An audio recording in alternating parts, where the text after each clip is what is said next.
Hello guys, hello Miss Gabby. How are you guys doing? My name is Aswinandika Putra. I am 15 years old and I go to school at St. Ursula's Junior High School. Today in this video, I'm going to tell you guys about English in my life. What does it mean to me? Why is it so important to me? How did I learn it? And what are my past experiences related to learning English language? Just so you guys know, I want to be a public speaker, whether it's a motivator, a lawyer, or an entrepreneur.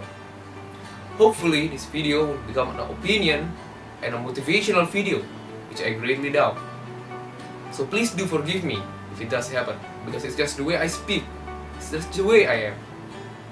So, let's go. The meaning of English. English. Yeah. English is what I call the main language of this world. The language that connects people across numerous countries so they can share their ideas, thoughts, cultures, and beauties. And not only that, through English, they can be united, they can live in peace, and they can thrive and evolve together to a better age. So, English is pretty amazing, huh? But for me, it's not just external things like that. English also fulfills my internal needs. Like, when I want to express my feelings by writing, when I want to evaluate myself, or when I want to plan my intention within myself. I don't know why, but those activities are more meaningful and corresponding when I use English. Yeah, English kind of complete a part of me in some ways. So I guess English is quite important, isn't it? Yeah, of course it is. If English doesn't exist, people around the world will know what's the meaning of chaos through communication across countries. And like I said before, English also fulfills my internal needs. English keeps me a company and help me in my efforts to be a better person and pursuing my dream as an international public speaker. I learned English since I was a little kid. I learned it from pretty much everything, because almost everything is in English back then in my birthplace, especially in my preschools. I was born in Sorowako in South Sulawesi. Yeah, it's very remote and I'm not surprised if you guys never heard of it before. Sorowako is a small mining town that was built for the sake of employees that are working for Vale Indonesia, a big mining company based in Brazil. It's the biggest mining corporation in Indonesia and the second biggest in the world, if I'm not mistaken.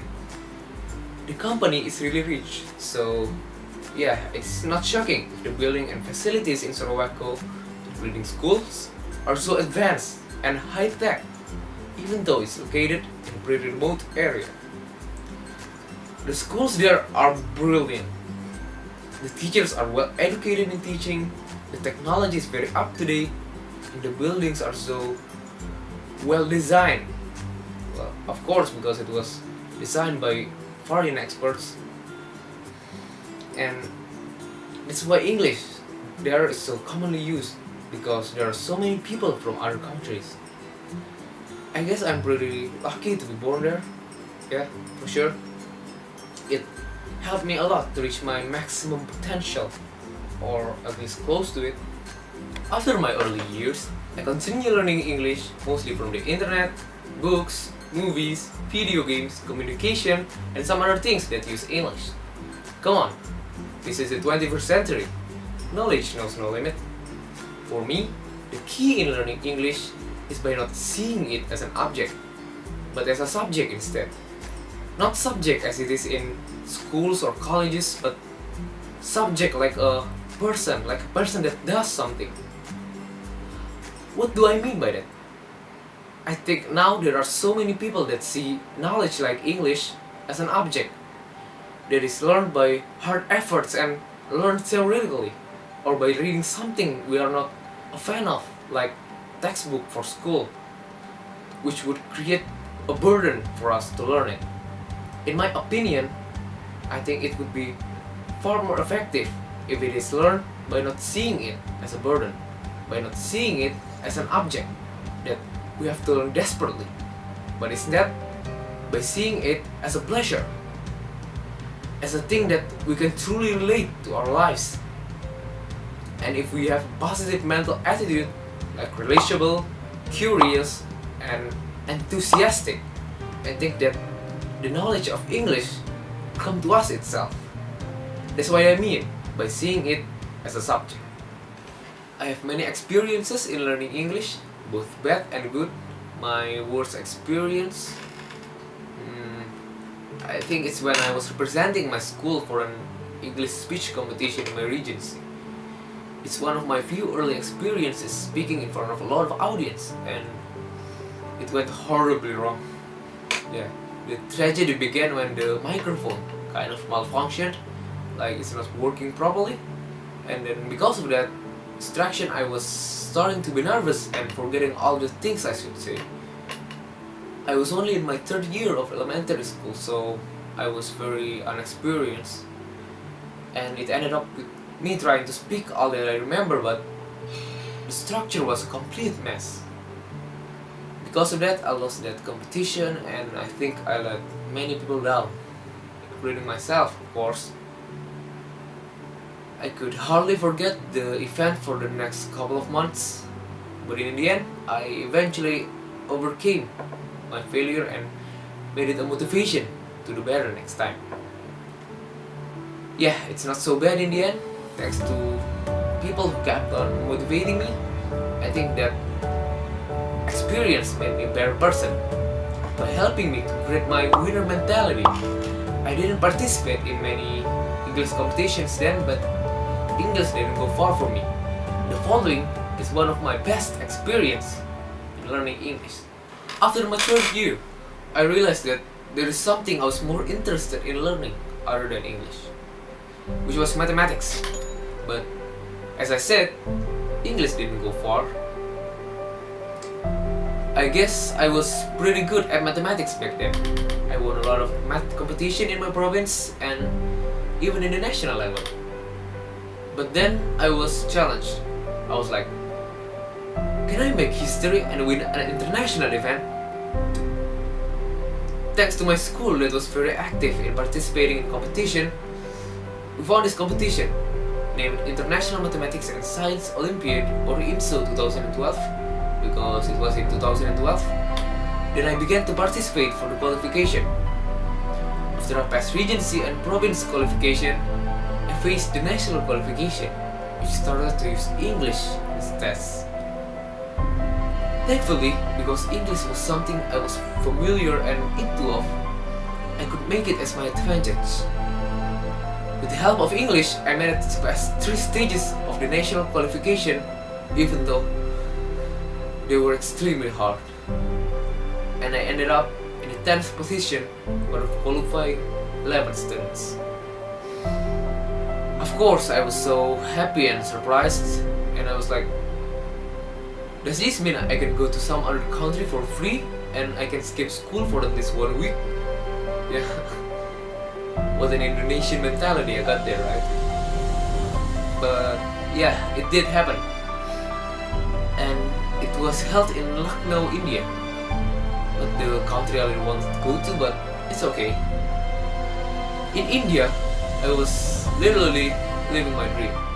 And thank God, I even managed to win a bronze medal there. Here it is, the bronze medal I won. Even though I work hard and dream for this moment, it was pretty unreal, to be honest. And none of that would happen without English. Because of course, in India, almost everything is in English. The tests, the speech, the communication, everything. Yeah, and it all began because of that horrible event I experienced because of English. But until now, I don't regret it. I don't regret it at all. Because it helped me to become a better person. It helped me to become who I am right now. Thank you, English. Thank you. Thank you so much. After that, English has been pretty much a part of my life until now. I experienced many bad and terrible experiences, but in the end, English helped me to overcome it and see the bright side of it. I often write some of my reflection and introspection in English, following a bad and sometimes terrible experience. Here it is. Let me read one or two of it. Give me a second.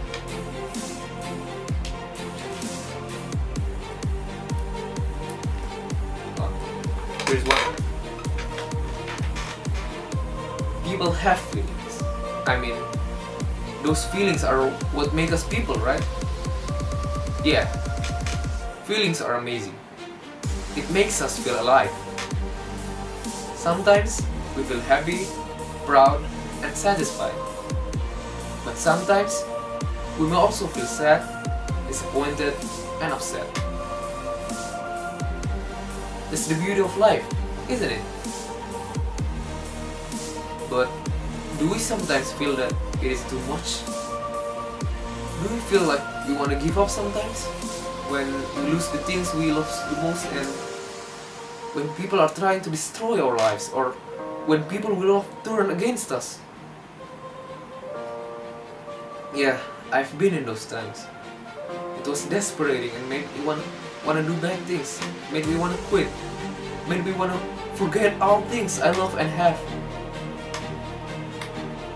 But let me tell you, there's another part of life. If we see the bigger picture, we will eventually understand that those terrible experiences are needed to have a well-rounded and happy life. God knows that we can get through every single experiences that we encounter, no matter how hard it is.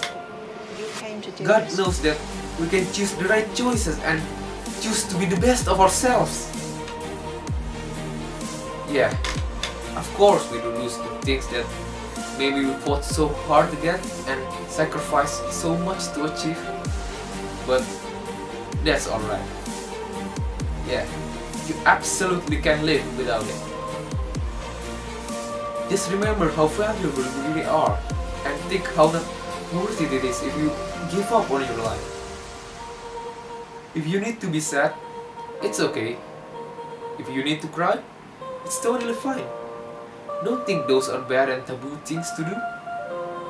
Yeah, it helps us a lot to do better next time. And when the time comes, we will be grateful of what we've experienced, and those experiences will show the best choices that we can choose and prevent us to fall for the same mistakes. Keep on living with a smile on you, and eventually life will be tired of trying to make us sad. At that point, just then, you can see what true happiness really is. And I tell you, it will definitely feel good. Yeah, it's so really worth it. So, I think overall English is pretty awesome, and we all should learn English, but through fun and enjoying ways. That's pretty much it for this video. I hope you enjoyed it, and bravo English! Yes!